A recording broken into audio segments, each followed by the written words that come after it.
신약성경 32면 마태복음 19장 3절에서 12절 제가 먼저 읽습니다.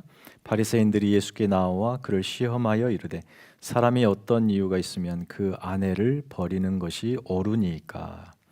예수께서 대답하여 이르시되 사람을 지으시니가 본래 그들을 남자와 여자로 지으시고 말씀하시기를 그러므로 사람이 그 부모를 떠나서 아내에게 합하여 그 둘이 한 몸이 될지니라 하신 것을 읽지 못하였느냐. 그런즉 이제 둘이 아니요 한 몸이니 그러므로 하나님이 짝지어 주신 것을 사람이 나누지 못할지니라 하시니. 여짜오되 그러면 어찌하여 모세는 이혼 증서를 주어서 버리라 명하였나이까. 예수께서 이르시되 모세가 너희의 마음의 완악함 때문에 아내의 버림을 허락하였거니와 본래는 그렇지 아니하니라. 내가 너희에게 말하노니 누구든지 음행한 이유 외에 아내를 버리고 다른 데 장가드는 자는 간음함이니라. 제자들이 이르되 만일 사람이 아내에게 이같이 할진대 장가들지 않는 것이 좋겠나이다. 예수께서 이르시되 사람마다 이 말을 받지 못하고 오직 타고난 자라야 할지니라. 다 같이 어머니의 태로부터 된 고자도 있고 사람이 만든 고자도 있고 천국을 위하여 스스로 된 고자도 있도다. 이 말을 받을 만한 자는 받을지어다. 아멘. 우리 전우자와 함께 인사 한번 할까요? 한 주간 평안하셨습니까? 네. 네. 마이크 소리가 좀 웅웅대는 것 같은데 이걸 좀 잡아주실래요? 잘 들리실 수 있도록. 17세기 프랑스 철학자 르네 데카르트가 있습니다. 잘 한번 들어보셨을 겁니다. 그 데카르트의 철학, 데카르트는 자신의 철학에 철학함의 제1 원리로 이런 말을 하죠. 코기토 에르고숨. 코기토 에르고숨 한 번쯤 들어보셨을 것입니다. 나는 생각한다. 고로 나는 존재한다. 그러니까 이 생각하는 나를 통해서 비로소 나는 존재하는구나를 아는 것이고, 내가 존재하기 위해서는 끊임없이 나는 생각해야 된다, 이런 말이죠. 인간은 이렇게 이 17세기 초반이니까 이때에 바로 이런 문구, 이런 슬로건에 의해서 인간의 이성이 깨어납니다.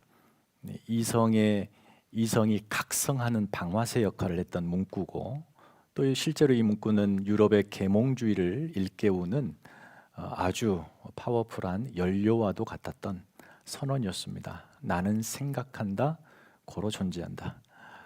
그러나 여러분, 우리는 예수 그리스도를 믿는 성도들입니다. 기독교 신앙은 나는 예수를 믿습니다로 시작하죠. 여러분이 예배 때 사도신경을 합니다. 사도신경에 나는 전능하사 천지를 창조하신 하나님 아버지를 믿는다고 하는 그 믿는다는 말이 맨 뒤에 나오는데, 사실상 원문에는 맨 처음에 나오죠. 크레도라는 말이 먼저 나와요. 그래서 우리 기독교는 말하자면 이 기독교 신앙의 제일 원리는 코기토가 아니라 크레도 에르고숨, 나는 믿습니다. 그러므로 나는 존재합니다. 다시 말하여 내가 믿음으로 나가 존재한다는 사실을 깨닫고 내가 존재하기 위해서는 나는 믿어야 됩니다. 물론 저기서 믿는 대상은 예수 그리스도입니다. 믿음이라는 말을 우리가 관계적인 개념으로 이해하자고 그랬으니까 예수 그리스도와의 연합, 그분의 붙어 있음, 이게 믿음입니다. 믿는 거예요. 그러니까 나는 믿습니다. 내가 예수를 믿습니다. 이 말은 내가 예수와 연합된, 예수에게 붙어 있는 그 상태를 내가 알므로 인해 내가 존재하는구나 라는 사실을 아는 겁니다. 그리고 더욱이 여러분이 존재하기 위해서는 반드시 예수 그리스도와 붙어 있어야 합니다. 조금 더 쉽게, 여러분이 살기 위해서는 하나 예수 그리스도께 연합되어 있어야 합니다. 그래야만 우리의 생에 의미가 정의가 되는 것이죠. 이게 신앙생활입니다. 신앙생활이란 끊임없이 여러분이 예수와 연합된 삶을 추구하는 거예요. 의식적으로, 의지적으로 결단하여 내가 예수 안에 거하겠습니다라고 결단하는 거예요. 우리 중에 여기 어느 누구도 이렇게 주일날 예배 1시간만 예수와 연합되고 그 나머지 일주일은 끊어진 채 세상과 연합하여 사는 사람은 없을 거예요. 그리고 우리 중에 누구도 여기에서 내가 예수님을 믿습니다라고 고백해놓고 문을 열고 세상 속으로 들어가서는 아이고 이제 나는 묵을 먹고 어떻게 살아야 되나 라고 하는 세상 근심 걱정에 한 주 내내 묶여 있다가 또다시 주일날 오고 이렇게 신앙생활 하시는 분은 없을 걸로 믿습니다. 없을 걸로 믿습니다. 여러분 기억하십시다. 우리는 예수 믿는 믿음으로 삽니다. 돈으로 사는 것도 아니고 내 능력으로 사는 것도 아니고 오직 의인은 그의 믿음으로 말미암아 살리라. 꼭 기억하시기 바랍니다. 이 말은 다시 말하여 우리가 예수를 믿음으로 인해서 우리의 존재가 완전히 새로워졌다는 것을 의미합니다. 예수님께서 이 존재의 새로움을 요한복음 3장에서 니고데모와의 대화 속에서 거듭남이라고 하는 개념으로 설명하십니다. 그때 예수님께서 니고데모에게 사람이 물과 성령으로 거듭나지 아니하면 하나님 나라에 들어갈 수 없다라고 선언하시는데, 그때의 물과 성령은 우리가 쉽게 말해서 물세례, 성령 세례가 아니고 에스겔서 26장의 말씀의 예언의 그림자인데요. 다시 말해 종말에 메시아가 오면 우리의 영혼을 정결하게 하실 거라는 약속에 잇된 말씀이에요. 예수를 믿는다는 것은 우리가 정결하게 씻어짐을, 죄로부터의 죄의 씻음을 받고 완전히 새롭게 태어난 새 사람이 됐다는 것을 의미합니다. 예수 믿는다는 것이 다만 여러분의 일상의 스케줄이 조금 바뀌고 종교가 바뀌고 그래서 삶이 만나는 사람들이 달라진 이 정도의 변화가 아니라 완전한 존재의 변화.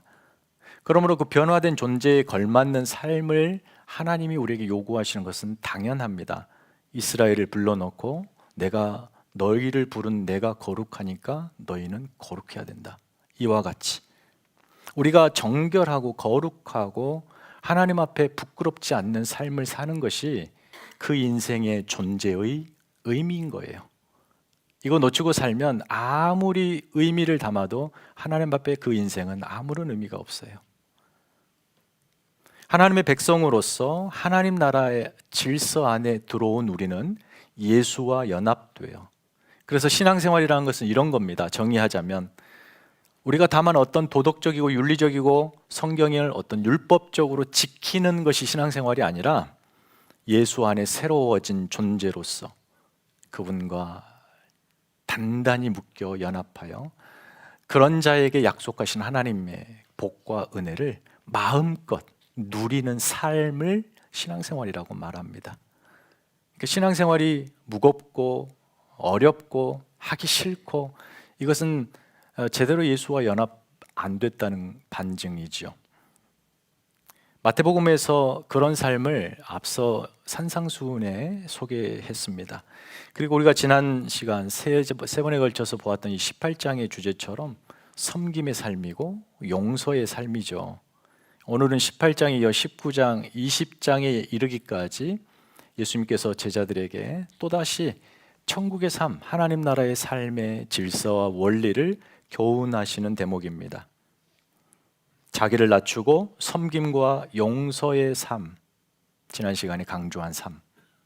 근데 이러한 삶이 우리에게 가장 사회의 최소의 단위, 사회 울타리의 최소한의 울타리인 가정에서부터 바로 그런 삶이 펼쳐져야 합니다.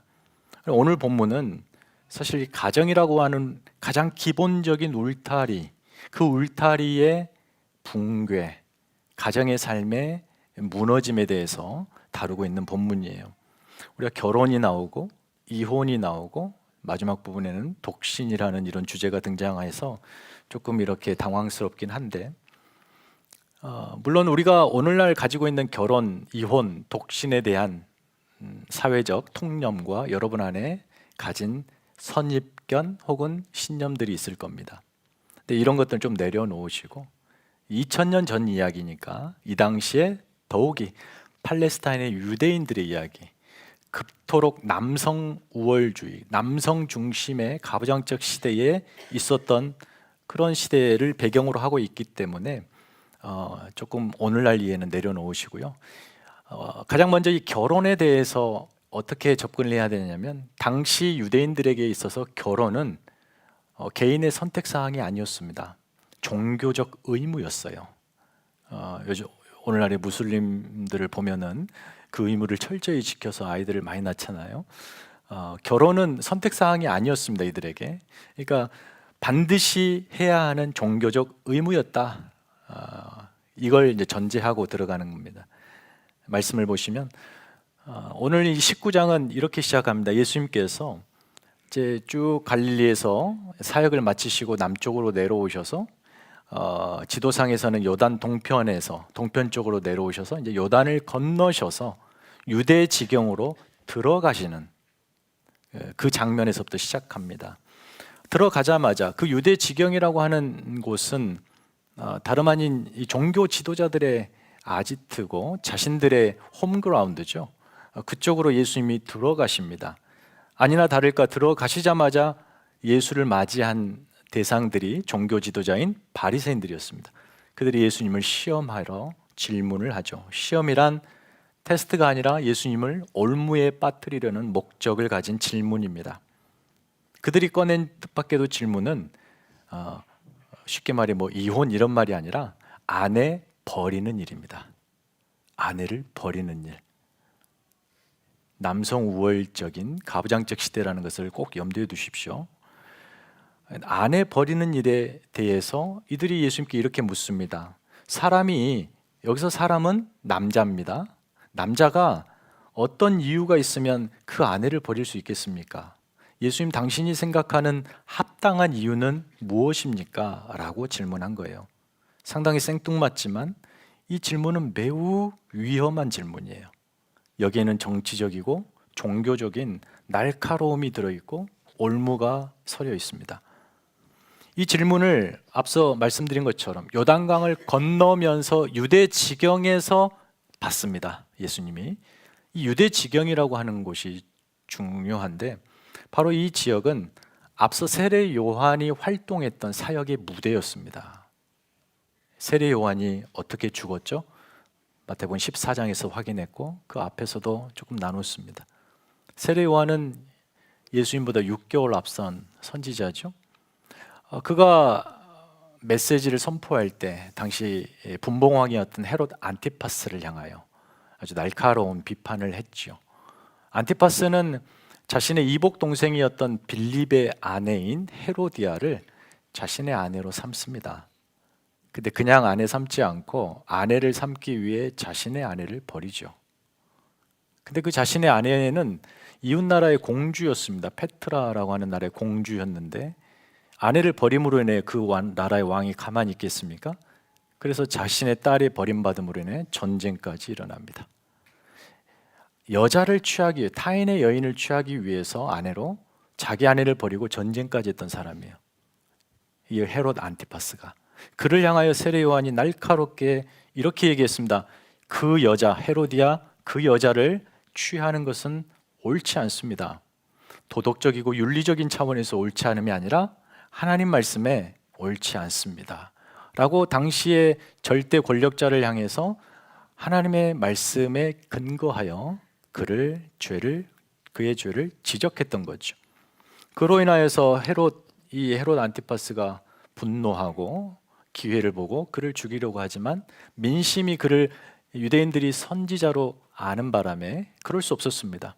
그러나 기회가 됐죠. 자신의 생일 잔칫날 딸의 요청으로 결국 세례 요한의 머리를 참수하고 소반에 담아 그 잔칫날 전시하는 끔찍한 일을 벌이죠. 세례 요한이 그렇게 죽었는데 그 죽었다는 이야기가요, 우리가 지금 마태복음 19장에 있는데 14장에 나와요. 그러니까 5장 뒷부분에 나와요. 얼마 안 됐어요. 세례 요한이 그렇게 죽어나간 지 얼마 안 됐고 또다시 예수의 활동을, 그 역동적인 사역을 헤롯 안티파스가 듣고 내가 죽인 세례 요한이 다시 태어났다라고 오해할 정도로. 그래서 이 예수도 헤롯 안티파스에게는 정치적인 이런 걸림돌로 여기는 그런 대상이었죠. 바리새인들 역시 마찬가지입니다. 그가 요단강을 건너 유대 지경으로 들어온 거예요. 그러면 그 예수를 보고 바리새인들은 제2의 세례 요한이 온 겁니다. 그러면 이 제2의 세례 요한도 제1의 세례 요한처럼 정치적으로 엮어 그를 죽음의 올무에 빠뜨리게 하는 것은 바로 그 아주 센시티브한 문제였던 이혼 문제를, 아내 버리는 문제를 꺼낸 겁니다. 이게 아주 무서운 질문이었어요. 그래서 이게 이제 어떤 정치적인 이유, 정치적인 목적이었었다라고 하는 거예요. 예수님이 그런 의도를 모르실 일이 없죠. 그래서 이제 오늘 본문 얘기가 등장하는 겁니다. 사실 이 문제는, 이 이혼 문제, 여자를 버리는 문제는 앞서 산상수훈에서도 잠깐 언급됐습니다. 우리 스크린을 띄워주시겠어요? 마태복음 5장 31절 32절 다 같이 읽겠습니다. 시작.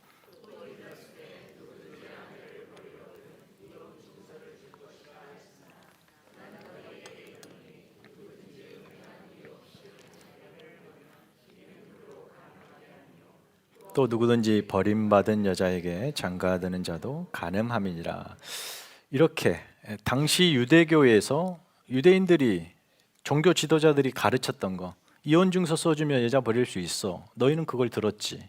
나는 그러나 음행한 이유 외에 아내를 버리는 건 전부 다 간음이다. 해서는 안 된다라고 예수님이 가르치는 대목이었죠. 여기에 대한 구체적인 설명은 하지 않으셨어요. 그리고 이제 오늘 본문이 사실 거기에 대한 해석과 적용인 셈인데요. 당시 유대 사회에서는 유대 남자들이 자신의 아내를 쉽게 버렸습니다. 이해가 잘 안 되죠. 그러나 이 이혼이라는 문제보다 사실은 아내 버리는 일, 거기에 합당한 여러 헤아릴 수 없는 조건들의 관심사였습니다. 그들의 질문을 다시 보면 사람이 어떤 이유로 자신의 아내를 버리는 것이 합당합니까? 법적으로 아내를 버릴 수 있는 근거를 대십시오. 당신의 생각하는 이런 질문이었죠. 아내를 버리는데 이 유대인들이 율법을 아주 중요하게 여기니까, 아내를 버리는데 율법에 저촉되면 안 되니까 율법에 아내 버릴 수 있는 규정이 있어요. 그 규정을 최대한 확대 해석해요.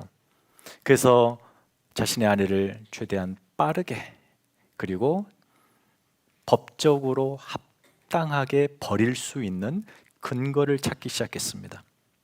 그래서 여기 어떤 이유는 어떤 단 한 가지, 두 가지 이유가 아니라 사실 헤아릴 수 없었어요. 당시 유대교에서는 그들의 관습과 문화를 주도하는 두 개의 거대한 학파, 유대 학파가 있는데, 하나는 샴마이고 하나는 힐렐입니다. 샴마이는 좀 보수적이에요. 이 두 학파가 이혼, 결혼의 문제에 대해서 기준으로 삼는 성경 구절이 있었습니다. 먼저 우리 본문에도 등장합니다만 먼저 읽어보죠. 신명기 24장 1절 띄워주시겠어요? 자, 시작. 사람이 아내를 맞이하여 데려온 후에 그에게 수치되는 일이 있음을 발견하고 그를 기뻐하지 아니하면 이혼 증서를 써서 그의 손에 주고 그의 자기 집에서 보낼 것이요. 모세의 율법이거든요. 거룩한 율법이죠. 유대인들이 신성시하는. 거기에 보면 수치되는 일, 아내가 왔는데 그에게 수치되는 일을 남편이 발견하면 이 아내에게 이혼 증서를 써서 집에 돌려보내는 것이 합법이라는 거예요. 여기 수치되는 일, 이걸 해석함에 있어서 상당히 주관적이죠. 도대체 수치되는 일이 무엇일까라고 하는 게 명확하게 정의되어 있지 않습니다. 그래서 샴마이 학파는 이것을 보수적으로 해석해요. 이 수치되는 일은 오직 간음, 여자가 음행하는 일 외에는 해석을 하지 말자. 이걸로 제한하자. 그래서 딱 그것만 해당되면 이혼의 조건으로 타당하다 여겼어요. 그런데 힐렐 학파는 굉장히 진보적이고 자유적이에요. 이 수치되는 일을 매우 확대해서 해석해요. 남편이 아내로부터 수치심을 느끼는 어떤 일이든 가능하다라고 보는 거예요. 폭넓게 해석해가지고 아내를 버릴 수 있는 이 남편의 욕망에 날개를 달아줍니다. 예수님 시대보다 잠시 앞선 어떤 유대 문헌을 보면 이런 말이 있습니다. 시키는 대로 하지 않는 여자는 인연을 끊고 보내버려라. 문자적으로 보면 인연을 끊는다는 말은 살을 잘라내라, 한 몸이라는 거예요. 결혼이 한 몸이라는 전제를 가지고 있는데 한 살, 한 몸이 됐는데 잘라버리라는 거예요. 자기 몸을. 뭐 어쩔 때요? 시키는 대로 하지 않을 때. 이 법을 우리가 오늘날 적용하면 여기 제대로 된 가정은 나만하지 않을 것 같은데, 시키는 대로 하지 않는다. 이 얼마나 광범위합니까? 다시 말해, 이 남성 중심의 이 너무도 폭력적인 문화가 형성이 된 거죠. 남편에게 복종하지 않는 여성, 남편에게 마음에 들지 않는 아내, 심지어 그 아내에게 어떤 매력을 느끼지 못할 때면 버려야 되겠다, 물건 버리듯, 이 수치라고 하는 말만 더 씌워서 버리면 되는 이런 사회, 지금 이런 사회에 예수님이 들어오십니다. 이런 사회는 결국 무엇을 의미할까요? 삶의 근간이 완전히 무너져 있다는 겁니다. 단순히 여자 버리는 문제가 아니라 이것은 이 유대 사회를 지탱하고 있는 지식 근간인 가정이 완전히 파괴되어 있다는 거예요. 아내를 소모품으로 여기고, 이 남편의 이런 타락한 본성이 유대 남자들의 하나의 문화가 되어 있습니다. 가정이 파괴되죠. 여러분, 가정이 가장 작은 공동체라고 그래요. 울타리라고 그랬죠. 우리가 지난번에 18장에서 어린아이, 사회적으로 보장받지 못하고 보호받지 못하고 폭력에 노출되어 그대로 누구도 돌보지 않는 존재들, 그 다음에 길에서 잃어버린 한 마리의 양, 죽을 수밖에 없는 위험에 노출되어 있고 누구도 돌보지 않는, 반드시 지금 당장 구해야만 사는 존재들, 죄악에 빠져 홀로 나오지 못하고 죄의 늪에 죽어가는 존재들. 자, 이런 존재들만 사회적 약자인 줄 알았는데 오늘 본문에 이처럼 가정 안에서 그 은밀한 공간, 사적 공간이죠. 누구도 침범할 수 없는 그 남자의 그의 사적 공간 안에서 그의 여자가 이처럼 엄청난 고통과 폭력을 당하고 있습니다. 누구도 돌보지 않습니다. 남편이 얼토당토 않는 이유로 그저 남편이 버리면 버려져야 했던 이 여인의 불행한 운명 속에 누구도 이 여인을 끌어낼 수 없는, 그래서 이런 여인들은 버려지면 생계의 벼랑 끝으로 몰리게 됩니다. 누군가의 몸종이 되든지 아니면 그렇게 몸을 팔아 생계를 유지해야 되는, 결국 그런 쪽으로 선택할 수밖에 없는 사망에 내몰리는 상태. 이게 당시 유대인들이 여인을, 아내를 버렸던 그런 문화였습니다. 자, 이렇게 앞서 정치적이었고 이거는 종교적이죠. 종교적으로서 매우 민감한 질문이 바로 사람이 어떤 이유로 여자 아내 버리는 것에 합당합니까? 라는 질문 속에 담겨 있었습니다. 거기에 예수님의 대답이 놀랍습니다. 예수님께서 창세기 2장 24절 말씀을 인용하시니죠. 오늘 본문에 4절, 사람이 사람을 지으시니가 본래 그를 남자와 여자로 지으시고 말씀하기를 그러므로 사람이 그 부모를 떠나서 아내와 합하여 그 둘이 한 몸이 될지라. 태고적 하나님께서 남자와 여자를 창조하시면서 그들에게 가지셨던 하나님의 그 고급한 기대입니다. 열망이고 소원입니다. 그것으로 예수님께서 답을 하십니다. 이것은 죄가 들어오기 전에 하나님이 정하신 남자와 여자가 하나가 되는 결혼의 원리요 질서였습니다. 하나님이 맺어주셨고 그러니 사람이 나눌 수 없다. 인간 창조 질서에서 거기에 근거하면 어찌 보면 부모 자식 관계보다도 이처럼 부부 관계가 먼저 등장하죠. 물론 하나님께서 인간의 부모이긴 합니다만 인간 관계에서요, 부부가 먼저 등장하죠. 우리가 부모 자식 간의 관계도 천륜이라 하여 법으로도 끊어낼 수 없는 그런 묶임이 있지만 그보다 더한 거예요. 부부 관계는 법으로도 끊어낼 수 없을 뿐 아니라 이것은 도저히 분리 불가한 하나님이 맺어준 관계라고 하는 것이, 이게 결혼입니다. 그러니까 예수님의 이 아내 버리는 일에 대한 의견은 원천적으로 거기에 합당한 이유란 존재하지 않는다였습니다. 이게 예수님의 답이에요. 간음은 뭐냐? 간음이 예외로 등장하는 것이 아니라 간음함은 둘이 연합을 파괴하는 것이기 때문에 이것은 어떤 예외 조항이 아니에요. 결혼해서 두 사람을 하나로 연합하여 둘이 하나 되는 놀라운 신비를 경험케 하는 것이 하나님의 기대였다는 거예요. 하나님의 뜻입니다. 그래서 이혼에 대한, 아내 버림에 대해서 원천 봉쇄를 하고 계셔요. 그러자 바리새인들이 이제 자신들이 근거한 모세의 율법을 들이댑니다. 모세가 이혼 증서 분명히 써서 보낼 수 있다라고 하지 않았습니까? 신명기 아까 우리 읽었던 24장 1절 말씀이에요.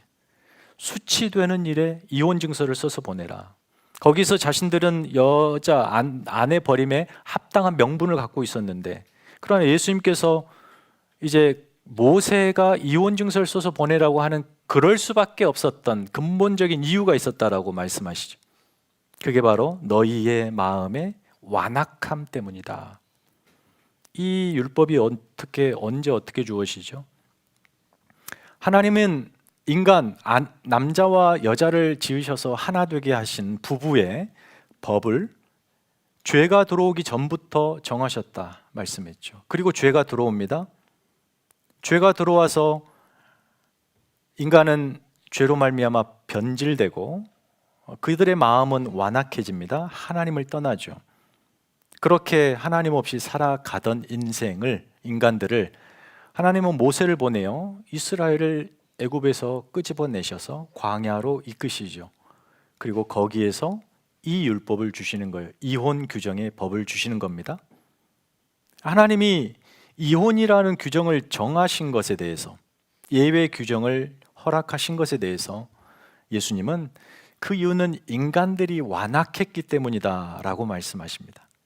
평생 죄의 종으로 살았던 이스라엘, 그들 안에는 죄성이 가득합니다. 완악함이 가득해요. 그렇게 하나님의 은혜를 많이 경험하고도 하나님을 떠납니다. 그렇게 망가진 존재입니다. 그런 자들에게 이 율법을 주십니다. 율법은 자아죠, 기준. 이것이 늘어나고 줄어들고 귀에 걸면 귀걸이, 코에 걸면 코걸이 되면 안 되잖아요. 정확해야 되죠. 거룩해야 되죠. 분명해야 합니다.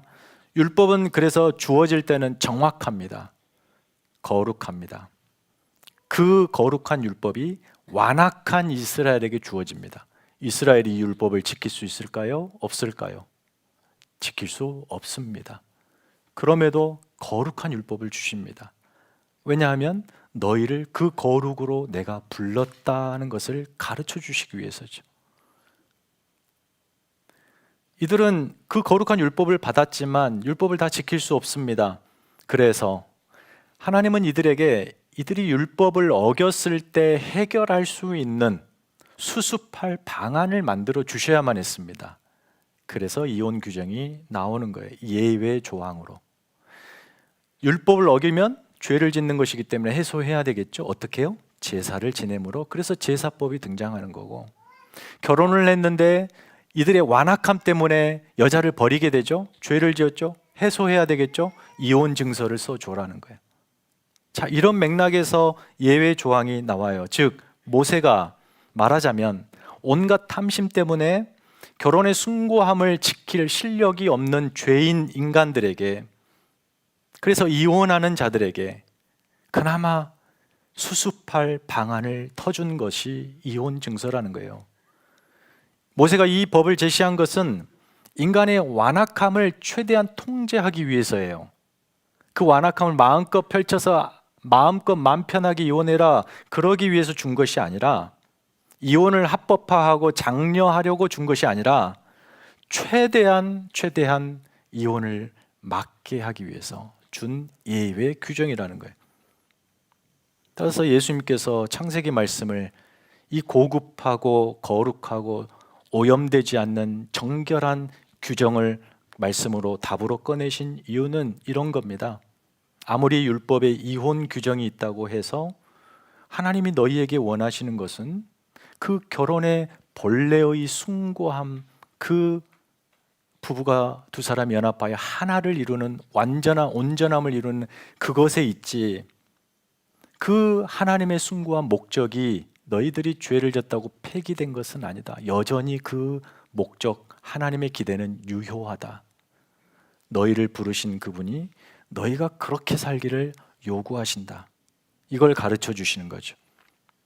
모세의 이혼 규정은 마음껏 허용하는 것, 이혼을 허용하는 것이 아니라 할 수만 있다면 거기까지 가지 말라는 겁니다. 가지 말라는 거. 여러분 자동차의 맥시멈 시속 속도계의 숫자가 몇입니까? 각각 다르겠죠. 뭐 예를 들면 220에서 한 260 사이가 될 건데 그 즈음에 이르는 부분에 보면은 빨간색으로 되어 있죠. 빨간색으로 표시된 거는 위험하다는 거예요. 그거 가지 말라는 거예요. 거기까지. 물론 평생 살면서 우리가 200km 넘게 속도를 밟아볼 일은 없을 겁니다. 그런데 정말 그래야 된다는 상황이 되면 어떤 상황이겠습니까? 정말 위험한 상황이죠. 목숨 건 상황입니다. 거기까지 가지 말라는 거죠. 이미 그 전에 법이 규정합니다. 제한 속도를 법으로 규정하여 넘지 말라고 하죠. 넘지 말라고 법이 있는 겁니다. 이혼 증서를 써서 줘라, 이 말은 넘지 말라는 거예요. 가지 말라는 거, 거기까지 가지 말라는 거예요. 너희를 그리로 부르지 않았다는 겁니다. 하나님께서 이런 율법을, 이런 말씀을 주실 수밖에 없었던 당시 하나님의 마음을 우리가 읽어야 되지 않겠습니까?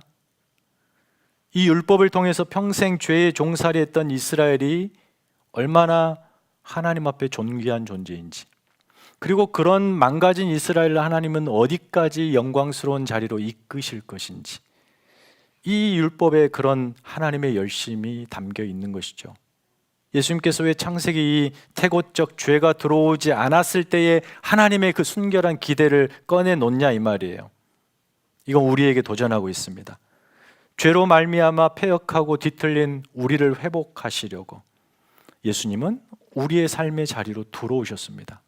들어오셔서 우리를 정죄하고 죄인이라고 멸망하는 심판을 선포하는 것이 아니라 우리 죄인된 우리를 바라보시며 괜찮다.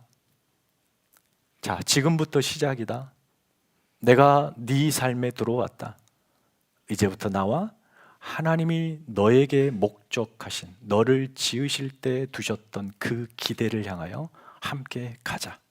이렇게 말씀하시는 거죠. 그 기대 말이에요. 순결하고 완결한 최고급의 기대. 두 사람이 부모를 떠나 연합하여 한 몸을 이루는 결혼의 순결함. 이것을 향하여 나아가도록 이혼 규정은 하나의 제어 장치로 주신 거고, 궁극적인 목적은 그리로 가자는 거죠.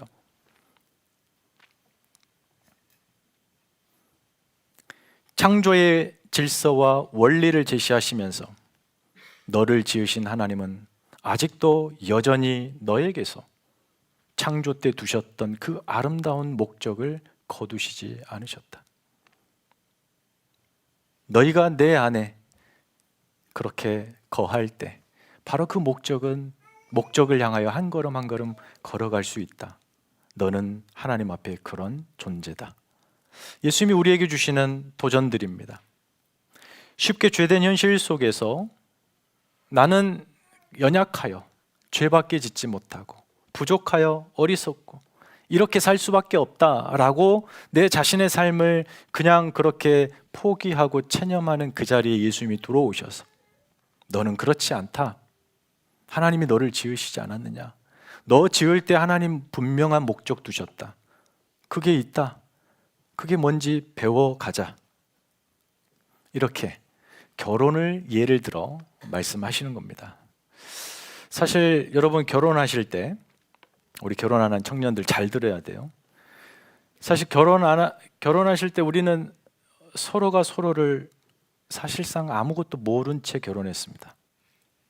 뭐 뒷조사를 확실히 하시고 몇 년 후에 어떤 삶을 기대하며 결혼하셨을까요?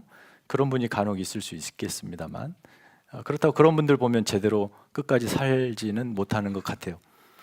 여튼 우리는 서로가 서로를 모른 채로 그리고 함께 가야 되는 미래에 대한 불투명한 그 순간 그저 무엇 하나 가지고 서로 뜨겁게 사랑하는 사랑, 눈에 씌운 무엇에 씌운 그 사랑 붙들고 시작한 것이 결혼 생활이었어요. 간혹 저는 아내랑 그런 이야기를 좀 해요. 지금 우리가 살고 있는 이런 삶의 모습,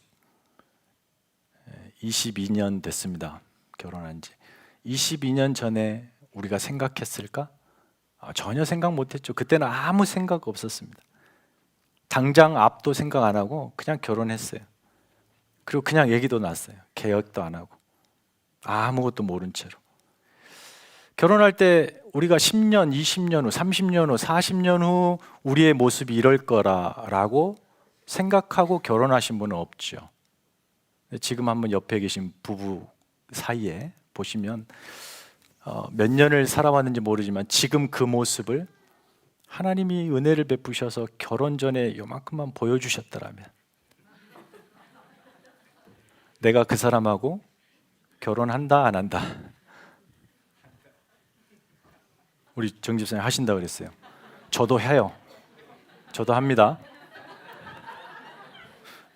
집에 가서 살 방법은 만들어 놔야 되니까. 네. 조금만 보여주셨더라면 하나님께 감사할 텐데 말이죠. 한번 생각해 보십시오. 내가 쏟아부을 수 있는 그 젊은 시절 쏟아부을 수 있는 최고의 열정을 쏟아부은 일이에요. 다른 일, 공부도 있고 운동도 있고 있겠지만 그것보다 훨씬 더 큰 열정을 쏟아부은 게 결혼이란 말이에요. 내가 선택한 거예요. 그리고 내가 결정한 거고 내가 책임지겠다 나선 그런 일입니다. 그런데 그 일마저도 내가 책임질 수 없는 자리로 가잖아요. 그렇게 뜨겁게 시작한 사랑으로 시작한 결혼 생활도 내 마음에 조금 안 들고 내 비위 거스르고 성격의 충돌이 일어나면서 저 사람이었는가 할 때부터 시작하여 끊임없이 내 안에서 갈등할 때 일어나는 것, 내가 저 사람과 함께 살아야 될까? 그리고 그 뜨거운 열심에 방불할 만큼의 우리 안에 뜨거운 헤어질 열심을 품고 살죠. 결혼, 우리의 열심을 더한 일이 그 정도밖에 되지 않는다. 그만큼 우리는 어리석고 연약한 존재들이다. 결혼이 그러니 다른 일은 오죽하겠습니까? 우리는 그렇게 연약한 존재들이에요. 하나님 앞에 내세울 것 하나 없고 내 스스로 나를 아름답게 가꾸어낼 능력이 1도 없는 연약한 존재, 그 안으로 예수가 들어오셔가지고 우리를 향하여 너를 이제부터 아름답게 하겠다. 하나님이 너를 지으시고 그 못난 너를 구원하시기 위하여 나를 너의 삶에 들여보내셨을 때 하나님이 어떤 기대가 있지 않았겠느냐? 하나님이 어떤 수준의 기대, 소원이 있지 않았겠느냐? 나는 그걸 이루기 위하여 너의 삶에 들어왔다. 너의 짧은 인생 그 길을 가는 동안 하나님이 원하시는 수준까지 가보자. 내가 함께 하겠다. 우리는 정말 내 생의 가장 작은 울타리인 가정에서조차도, 결혼 생활조차도 나의 죄된 본성과 완악함 때문에 그것을 못 이긴 채 수도 없이 사네 못 사네 하며 살아가는 존재들. 2000년 전에 이 유대사회, 남성 우월주의였던 가부장적인 유대사회에 비교했을 때 사실 오늘날 사회는 그때보다 더했으면 더했지 덜하지 않습니다. 그때는 남자들만 그랬는데 지금은 여자들도 그러잖아요. 같이 그러잖아요. 훨씬 더 증폭되어 있습니다. 남편이 아내에게만 상처 주는 것이 아니라 아내도 남편에게 상처를 줍니다. 그렇게 상처를 헤집고 깊게 파고 들어가다가 어느 순간 서로 이혼이라는 것을 탈출구로 생각하죠. 더욱이 오늘날 우리가 살아가는 이 시대는 이혼에 대해 무척이나 관대한 시대입니다. 누군가 부부의 그 어려운 삶의 여건을 토로하면 쉽게 우리는 그냥 이혼해. 나라면 이혼했겠어 라고 말하죠. 더욱이 세상은 어떻습니까? 남편이나 아내가 이러한 일들을 하면 합법적으로 이혼할 수 있습니다 하고 법의 테두리를 많이 넓혀놨습니다. 양심이 꺼리끼지 않게 이혼할 수 있는 많은 여건이 마련되어 있습니다. 그러나 여러분, 우리는 성경을 하나님 말씀으로 믿고 하나님 나라의 질서로 믿습니다. 이 성경이 우리를 어디까지 끌고 가는가를 보십시오. 모세의 허용마저도 뛰어넘어 예수는 너희가 하나님의 창조 안에 어떤 목적을 가지고 있는가를 거기까지 끌어들이고 있죠. 우리를 향하신 하나님의 뜻, 하나님의 목적, 저와 여러분을 향하신 변함없으신 하나님의 사랑, 이것이 왜 그토록 지속적으로 부어지고 있느냐? 우리의 존재를 아름답게 하시기 위하여. 아내를 버릴 수밖에 없는 못난 인생, 스스로 삶의 조그마한 공간도 책임질 여력이 없는, 실력이 없는 그런 존재를 자신의 백성, 자녀로 삼아주시고 들어오셔서 이혼은 죄다, 이혼은 안 된다, 근데 이럴 때 이혼할 수 있다, 이런 어떤 도덕적 기준, 법적 기준을 주시려고 들어오신 것이 아니라 너희가 창조할 때 하나님이 너희에게 두었던 기대가 여전히 유효하고 있다, 지금도 유효하다, 저 이상이고 도달할 수 없는 수준이라고 치부하지 말아라, 내가 너희를 거기까지 이끌겠다. 그렇게 우리를 향하신 하나님의 이 전심을 다하는 섬김이 우리의 삶, 그 못난 자리로 들어와 놀라운 사랑으로 꽃을 피웁니다. 그 섬김에 힘입어서 저와 여러분이 창조에 걸맞는 삶을 사는 거예요. 가정에서는 남편이 아내를, 아내가 남편을 예수님처럼 다함이 없는 사랑으로 창조 때 기대하셨던 둘이 하나가 되는 놀라운 섭리를 이루어가는, 그 연합을 위해서 서로 존중하고 희생하고 섬기며 믿어주고 참아주고 서로가 서로를 아름답게 빚어주고 다듬어주고 깎아주고 갈아내는 하나님이 허락하신 유일한 선물로 서 있습니다. 이게 결혼 생활이고 누구도 대신할 수 없는 그 사람만이 하는 일이죠. 이 작은 가정이라고 하는 울타리 속에서 그 하나님의 창조 섭리를 깨닫고 실현해 보라는 거예요. 이런 차원에서 결론적으로 오늘 본문은 단순히 결혼, 이혼 혹은 독신, 이런 사회적 이슈를 다루는 문제, 그런 본문이 아닙니다. 아내를 버리는 문제입니다. 이것은 다름 아닌 삶의 기초가 싸그리 무너진 현실이죠. 죄로 말미암아 타락한 인간의 본성의 문제예요. 존재의 문제예요. 그걸 다루고 있습니다. 창조주 하나님, 저와 여러분을 지으신 하나님께서 저와 여러분에게 기대하시는 수준이 있습니다. 그런데 자꾸 우리는 여러분 스스로가 결정하고 마련해 놓은 이 수준에 만족하고 거기에만 머물려고 합니다. 그게 아름답다라고, 그 정도면 됐다라고 인정합니다. 도덕과 윤리에 비추어서 이 정도면 내가 다른 사람에게 해악을 끼치지 않고 나름 선을 추구하며 법 잘 지키며 사는 나의 이런 모습이 괜찮지 않은가? 이 정도면 괜찮지 뭐 라고 체념한 그 수준, 그 수준에 하나님은 도저히 만족하지 않으시겠다고 합니다. 그 수준 이상으로 내가 너희를 끌어올리겠다. 너희의 존재는, 내가 생각하는 너희의 존재는 그 수준에 머무는 것으로 아름답지 않다. 더 아름다운 자리로 내가 이끌겠다. 이것이 신앙생활하는 우리의 유일한 목적입니다. 더 아름다워지는 거예요. 더 아름다워지는 것. 그래서 하나님이 보시고 여러분의 존재를 보시고 죄만 짓는 우리를 보시고 아름답다, 아름답다, 끊임없이 그 자리로 우리가 가는 겁니다. 저 세상에서나 교회 안에서나 아름답다라는 말을 많이 쓰죠. 아름답다. 여러분, 이 아름답다에서 아름이라는 말이 무슨 뜻인지 아시나요? 아름, 뭐 아시는 분 계실 거예요. 아름, 답다죠. 아름, 아름이 뭐 사람 이름도 있던데, 아름이 그 추적해 보면 나라는 뜻이라고요. 나. 아름답다 그러니까 나답다, 이 말이에요. 나답다. 중요한 건 뭐겠습니까? 도대체 나다운 게 무엇이고 그 나가 무엇이냐가 결정하지요. 의미를. 죄밖에 짓지 못하고 무너지고 망가지고 끊임없이 죄만 짓는 나가 나다우면 아름다울까요? 그렇지 않잖아요. 여기서 나는 누군가요? 하나님 앞에서 나, 예수 사랑받은 나, 새로운 존재로 거듭난 나, 그 나의 아름다움이 나답다, 아름답다. 어쩔 때 그렇게 아름다울까요?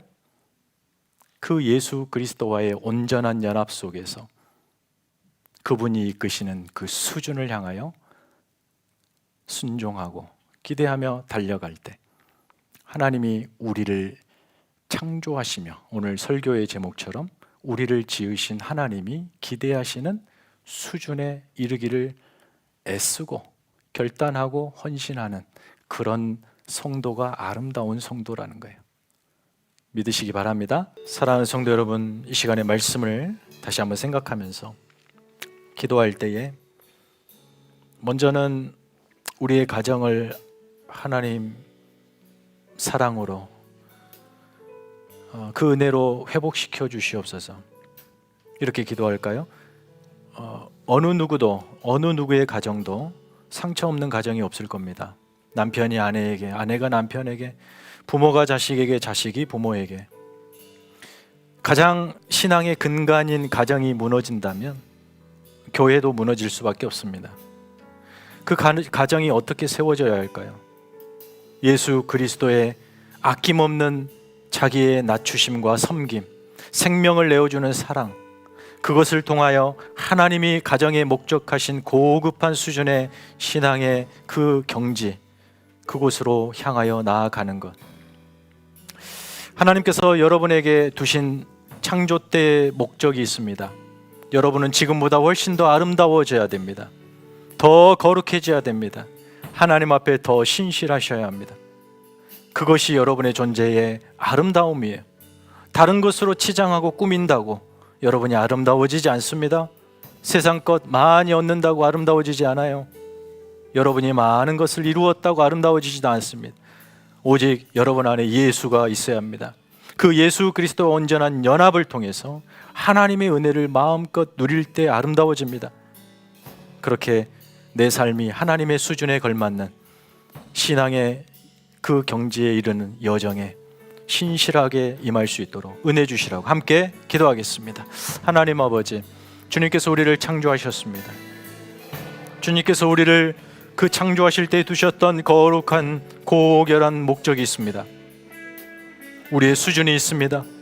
지금처럼 연약하고 죄에 쉽게 무너지고 포기하고 좌절하고 하나님을 향하여 불평하고 원망하고 타인을 향하여 책임을 전가하고 타인을 정죄하여 타인의 생명을 취하고 폭력하여 내 생명을 유지하는 그런 저급하고 가난하고 불쌍한 존재가 아니라 하나님을 닮아 그리스도와 함께 연합하여 주님이 요구하시는 삶의 수준의 목적에 이르는 거룩한 하나님의 자녀요 백성입니다.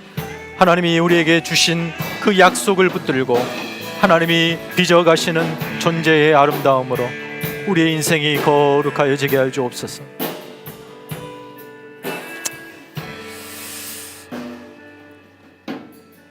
하나님 아버지, 사람이 태어나서 자라고 어느 순간부터 늙어가다 온갖 질병 속에 결국은 생을 마감하는 것이 인생입니다. 결코 길지 않는 짧은 세월, 어느 순간 어느 시점 어느 세월에 우리는 하나님 보시기에 아름답다 하실 만큼 신앙이 자랄 수 있을까요? 하루하루 그렇게 아무런 의미 없이 낭비하고 흘려보낸 그 세월은 결코 돌아오지 않고 앞으로 살 날은 점점 줄어가는 우리의 모든 인생의 삶에 단 하루도 하나님 없이 사는 일 없게 하여 주옵소서. 주님과 동행하며 주님이 우리 각자에게 두신 거룩하고 존귀한 그 수준의 목적에 이르도록 매일매일 더욱더 새로워지고 아름다워질 수 있도록 날마다 주님과 연합하게 하여 주옵소서. 주님의 말씀이 우리의 삶의 기준이 되어주시고 우리의 길에 등불이 되어주시고 그 길에 하나님이 베풀어 주시는 복과 은혜를 누리며 정한 짧은 시간 하나님 앞에 아름다워질 수 있는 인생들 되게 하여 주옵소서. 그 어느 것으로도 우리를 꾸며낼 수 없고 아름답게 할 수 없는 세상 것 붙들려고 세월을 낭비하지 않게 하시고 오직 하나님을 뜨겁게 사랑하며 하나님이 요구하시는 삶에 기쁨으로 순종하는 저희들 되게 하여 주시옵소서. 이제는 우리 구주 예수 그리스도의 은혜와 하나님 아버지의 크고 놀라우신 사랑과 성령님의 교통하심이 그렇게 주님 보시기에 아름다운 인생으로 빚어지기를 사모하고 다짐하는 사랑하는 성도들의 머리 위에, 가정 위에, 자녀들 위에 이제부터 영원까지 함께 있을지어다. 아멘.